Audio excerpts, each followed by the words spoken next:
I just gotta be careful to not like disrespect the culture. Japan is all about the respect. LoganPaul.com/shop. Look, they just got loaves of bread. I'll take the whole thing. How much? 9,500. Attack! Excuse me, sir.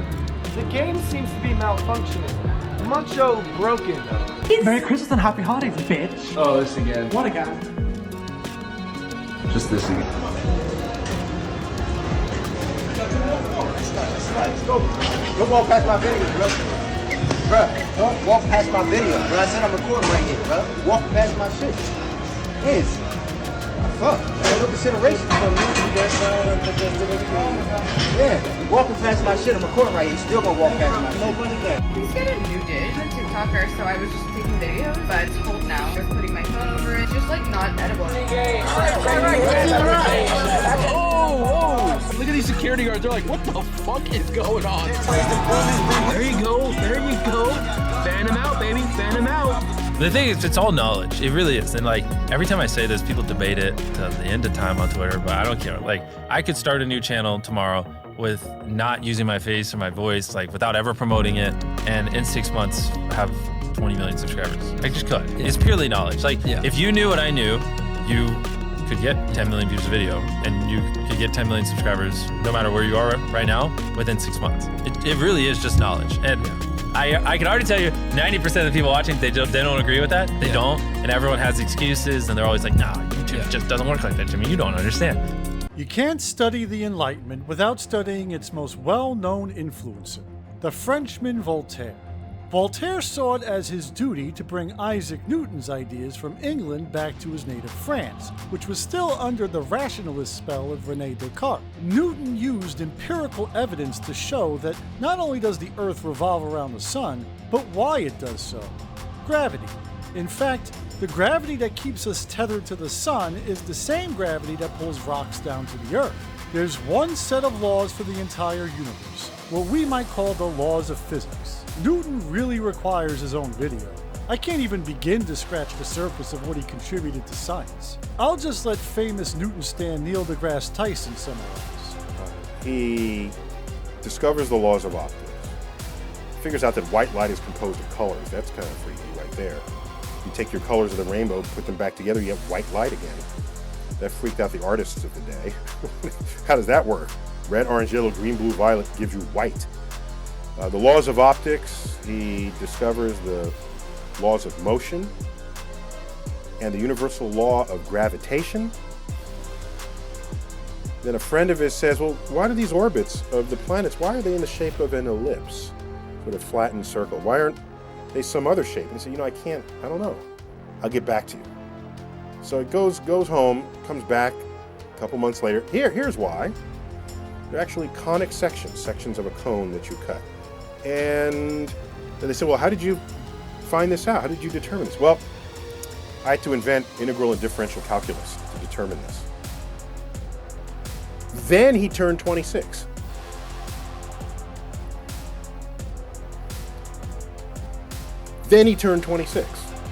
We got people slogging through calculus in college just to learn what it is that Isaac Newton invented on a dare, practically. This was a far cry from the Cartesian dualism popular in France. Descartes believed in a constant interplay between the mind and the body, the physical and spiritual, God and his creation. Newton didn't believe that God's interference was all that constant. For him, it was much more likely that God created a universe a long time ago and left it alone to run by itself. He might come back and make some corrections from time to time, but for the most part, we were on our own. This leads to a belief called deism. Deism is the belief that God created a universe and left us alone. It's still a matter of debate as to whether or not Newton was a deist, but his beliefs inspired a whole generation of deist thinkers after him. Many Enlightenment thinkers were deists, as were many American founding fathers and leaders of the French Revolution, as was Voltaire. Voltaire brought Newton's laws of physics and his deism to France, which constantly got him into trouble in his Catholic homeland. Some of the biggest trouble came in 1761, when a man named Jean Calas was accused of murdering his oldest son in the city of Toulouse. Calas was a Protestant, and the Catholic authorities in Toulouse believed he had killed his son to prevent him from converting to Catholicism. He was put on trial behind closed doors, tortured to get him to confess, and when he didn't confess, sentenced to a brutal death. The Catholic priests in Toulouse held a hero's funeral for the son Calas has supposedly murdered. It was one of those trials of the century that we sometimes see in the headlines. But something about the Calas case didn't sit right with Voltaire. First, there was no evidence that Calas' son was about to convert to Catholicism. Also, Calas was a skinny old man. How was he able to kill his young son? Calas' trial was held behind closed doors, and there was very little evidence against him. After talking to the Calas family, Voltaire concluded that Calas was innocent and only found guilty because he was a Protestant living in a Catholic country. The King's Court held another trial in 1764 where Calas was cleared of all charges, although that didn't bring him back from the dead. Voltaire was Calas' biggest defender. He courageously criticized France's legal system and the anti-Protestant prejudices of its people. In fact, he had to leave France for a few years for his safety for speaking these truths. The Calas case showed Voltaire just how destructive religion can be. Not only does it lead to prejudice against other religions, giving church authorities power in the legal system allows them to act on those prejudices. Voltaire wrote his treatise on tolerance a year after the Calas case. His point was very simple. Everyone, including Protestants, should be tolerated. In fact, tolerance is based on the idea of do unto others as you would have done unto yourself from the Bible. Discriminating against other religions causes people to either hide their true beliefs or change their thinking to fit into society. People don't feel free to think for themselves. We recall the story of Spinoza being expelled from the Jewish community for his views on the Bible. Voltaire believed intolerance had no place in a civilized society. His biggest opponent, his top op, was the church. He was an implacable foe of the power held by the Catholic Church in France. Didn't Europe fight wars throughout the 15 and 1600s after Martin Luther broke with the church? Didn't the Spanish Inquisition kill and torture people who disagreed with the church? In fact, wasn't the Bible itself, especially the Old Testament, filled with stories of murder, war, slavery, and the awful vengeance of God? Voltaire often wrote the phrase "escraser l'enfant," which means crush the wicked thing, by which he meant the power of the Catholic Church and all superstition. But Voltaire was no revolutionary. While he did oppose the power of organized religion, he was also known to be a fan of Europe's most powerful kings and queens. In fact, unlike Montesquieu, Voltaire didn't have much problem with despotism, as long as it was an enlightened despotism. Voltaire befriended some of the most powerful rulers of his day, including Catherine the Great of Russia and Frederick the Great of Prussia. He admired Catherine for trying to bring modern learning into Russia, and Frederick for being an avid reader and writer. He flattered them by writing them admiring letters and explaining to the rest of Europe how great they were. No doubt, these rulers enjoyed Voltaire's attention. He helped launder their reputation so people would overlook some of the more awful things they did, like when Catherine took over a chunk of Poland. Voltaire was more of an Enlightenment influencer than a hardcore thinker. He enjoyed the celebrity that came with rubbing elbows with kings and writers. Sometimes, as with the Calas case, he used his celebrity for good. At other times, like when he ran interference for enlightened despots, his celebrity wasn't so good. He didn't really believe people were smart enough to choose their own laws or government. Not only did they need a king to keep them in line, they probably also needed to believe in God to get them to behave. Yes, Voltaire, the guy who wanted to crush organized religion, also believed organized religion was necessary to keep law and order among the people. As he famously said, if God did not exist, it would be necessary to invent him. The period after Voltaire is the Age of Revolution in the Americas and France. It's the period when Enlightenment ideas became matters of life or death, a battleground to shape the future. Voltaire's cute little influencer era was just about to end. In Lenin's words, there are centuries where nothing happens, and then there are decades where centuries happen. The world was about to experience several of those decades.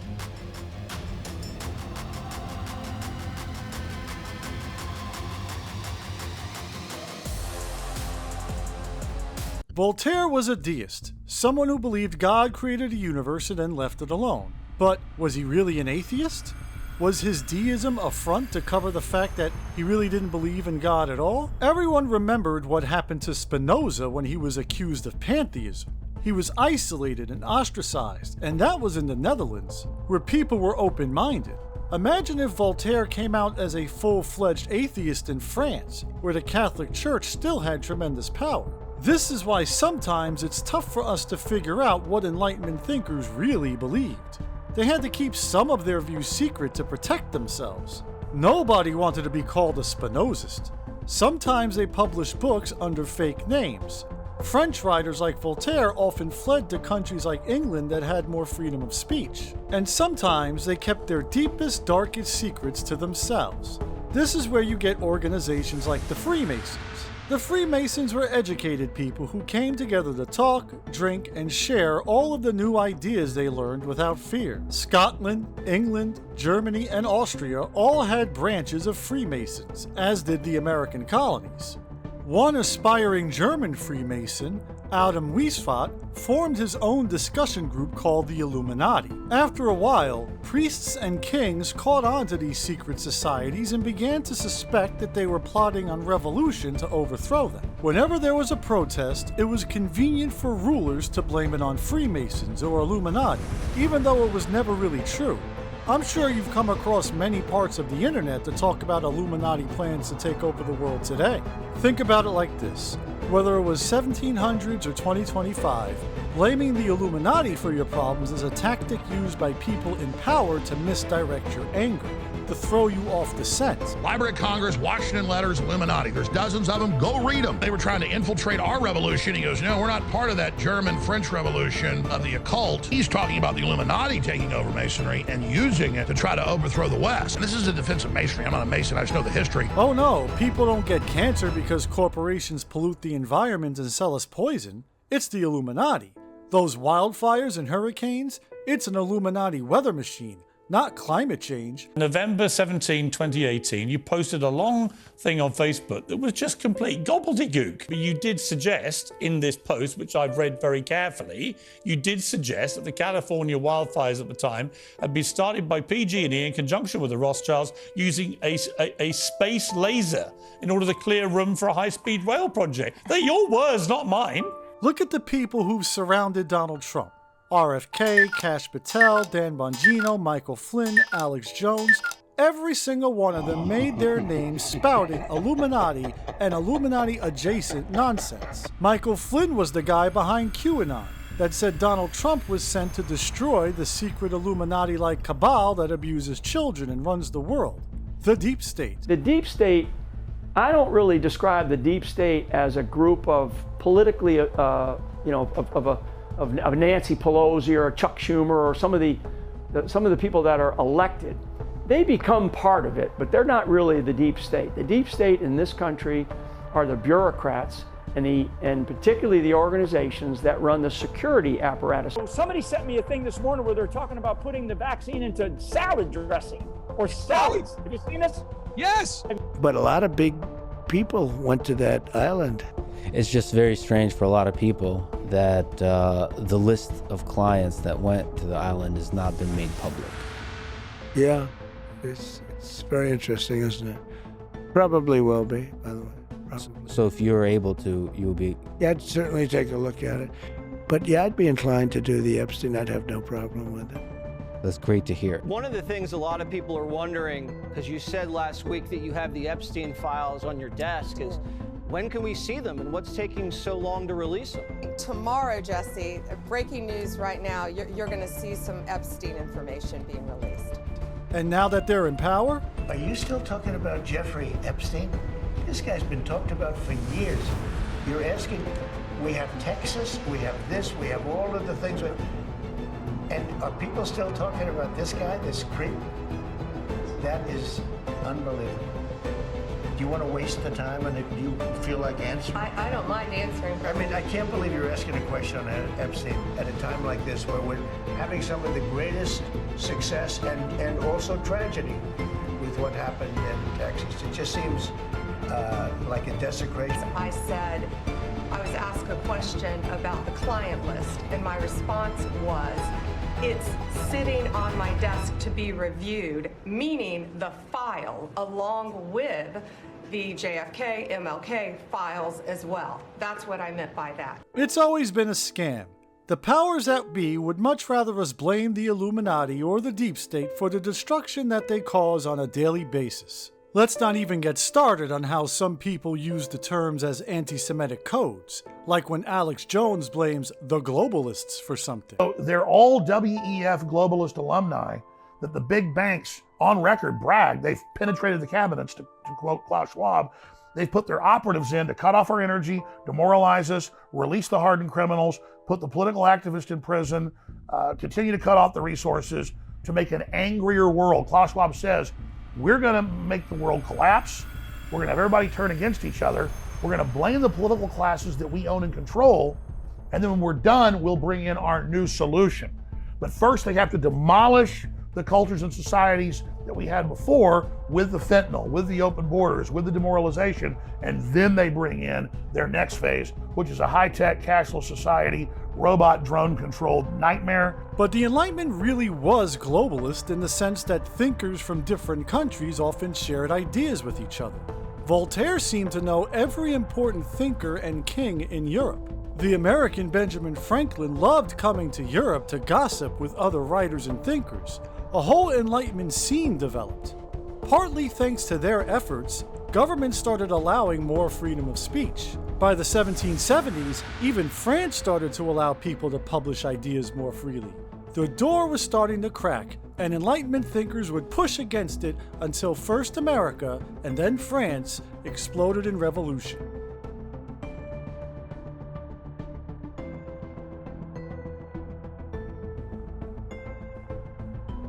Britain had 13 colonies in America. After 1763, they started to tax the colonies even though they had no right to elect members to the British Parliament. This didn't sit well with many Americans, but they tried to resolve things peacefully. After all, Britain was relatively cool with them, and they also didn't really want to challenge God's anointed king. And then, at the start of 1776, an English writer named Thomas Paine came out and said, "Screw all that.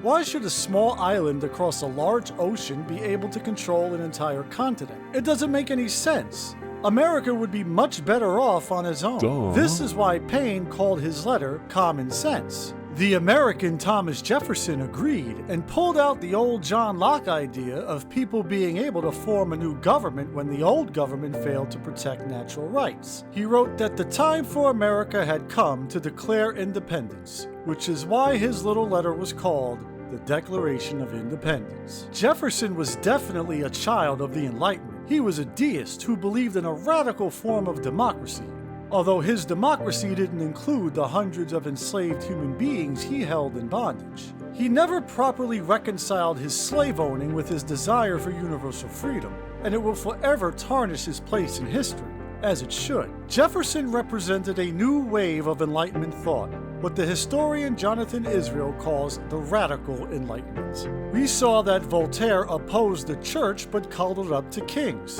In his mind, getting on the king's good side gave him the latitude to badmouth the church. It was a compromise he made. Jefferson didn't make compromises. He didn't have time for a church, and he didn't have time for a king.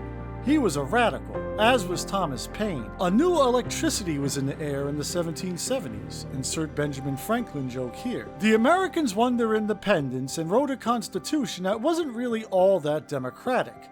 Jefferson was in France when the Constitution was written, so he didn't have much influence over it. It had the separation of powers that Montesquieu admired, but it didn't have much democracy. In fact, by the time the Constitution was ratified, less than 6% of the population had the right to vote, all of whom were white male landowners. The idea of people voting barely makes an appearance in the Constitution. What happened to all that radical electricity from 1776? The fact of the matter was that the American Constitution was written by white male landowners who lived in a continent of farmers. They didn't want to disturb that farming or their ownership of it. They were deathly afraid of giving away too much power to the people. so they created a system that protected their own interests. It's important to note that when Jefferson returned home from France, he often clashed with people like John Adams and Alexander Hamilton, who he thought weren't democratic enough. But I've been, as you know, in revolutionary France, where the streets are filled with the songs of liberty and brotherhood and the overthrow of ancient tyrannies of Europe, and to return from there to this, our cradle of revolution, and find the dinner table chatter is all of money and banks and authority is an unwelcome surprise. This helped lead to the creation of the first American political parties.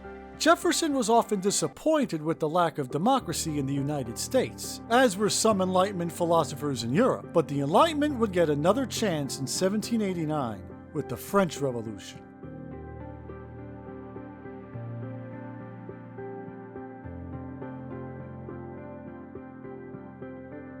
In 1789, France was in debt and people were running out of bread.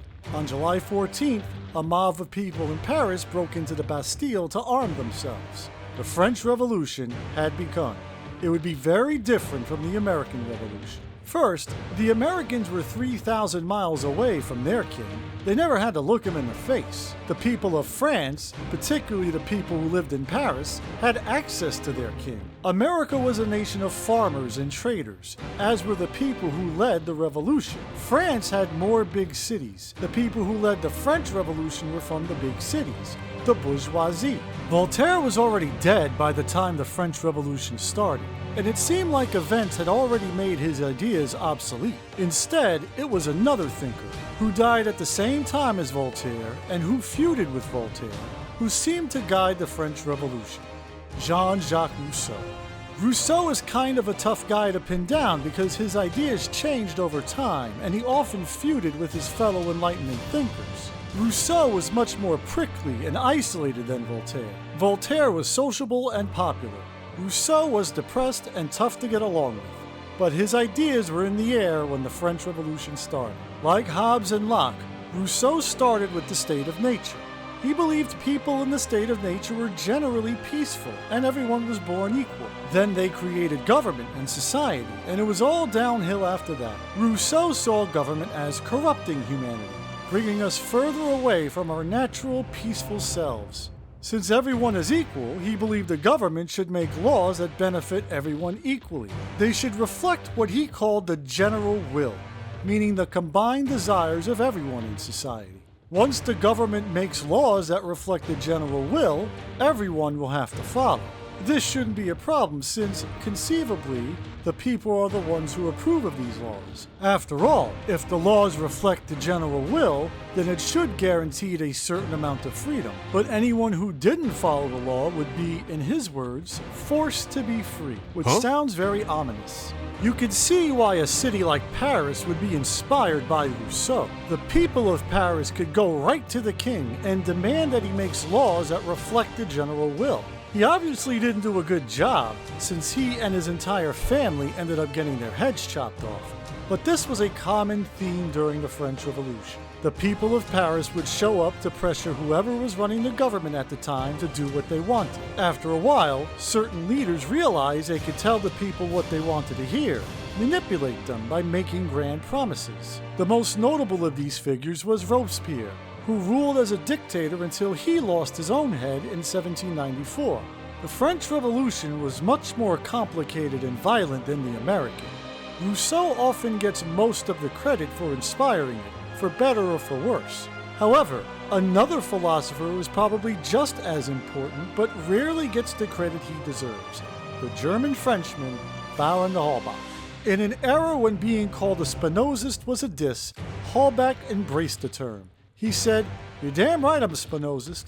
I'm a full-fledged atheist. How do you like that?" His good friend Denis Diderot was similar. One of the reasons why people like Holbach, Diderot, and Thomas Paine don't often get the credit they deserve is because they were considered atheists. Diderot was the driving force behind the crown jewel accomplishment of the Enlightenment, the Encyclopedia, an encyclopedia that contained all of the knowledge of humankind in one place. It was supposed to be a kind of secular Bible, a repository of learning that didn't need God or the church.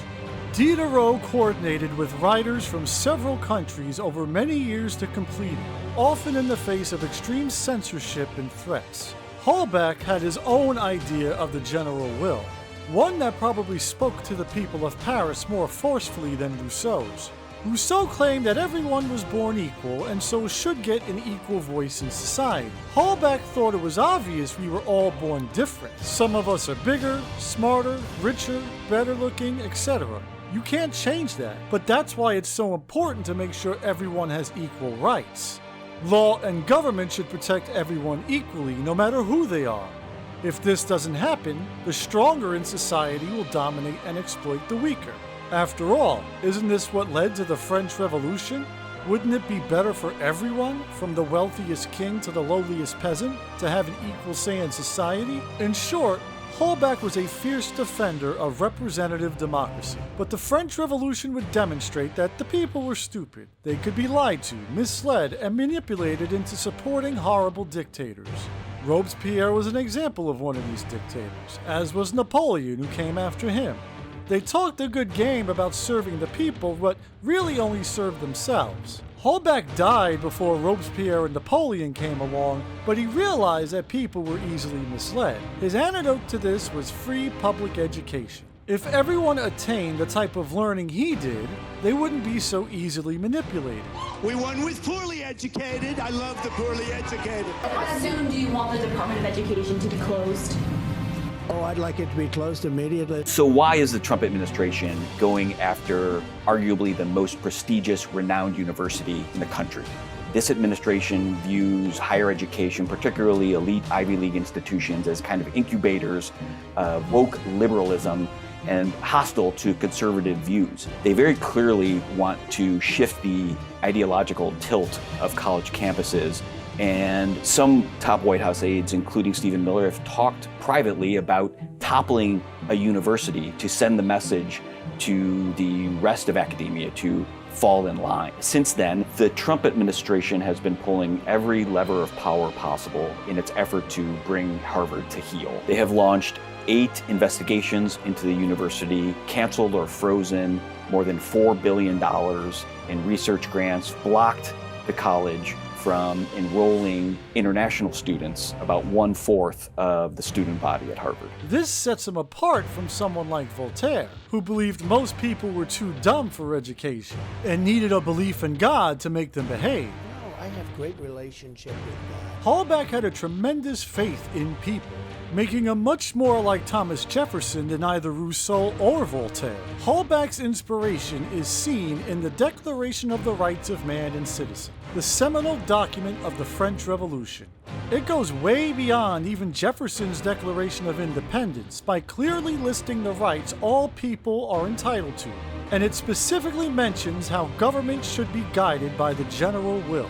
2 years after that was written, Thomas Paine showed up again with a new pamphlet called The Rights of Man, an unapologetic defense of the French Revolution. According to Paine, the French Revolution was the death blow against divine right of kings and the start of a new era where every person's rights would be guaranteed. This is what makes Holbach, Paine, and Diderot different from most other Enlightenment thinkers. People like Voltaire, Locke, and Montesquieu believed equal rights in an open society helped government function better. They were necessary tools, a means to an end. For Holbach, Paine, and Diderot, equal rights was the point of government, the goal, an end in and of itself. They were the forefathers of human rights, rights that all people at all times in all situations are entitled to, rights that recognize everyone's humanity. It's telling that Diderot was one of the rare Enlightenment thinkers who opposed slavery and defended equal rights for women. Him, Holbach, and Paine represented the final, radical stage of the Enlightenment, one that centered the concept of human rights that people sort of take for granted today, and eventually led to movements like socialism and communism that came later. So when we talk about modern despotic movements like MAGA trying to put the genie of the Enlightenment back in the bottle, What we really mean is that they blatantly violate human rights. Sticking people in concentration camps, sending soldiers into cities, funding genocide in Palestine. These all undo 500 years of human rights progress that started with the Enlightenment. Diderot, Halbach, and Paine represent the end, the goal of what the Enlightenment had to offer. And they show us what we stand to lose if our country falls to despotism.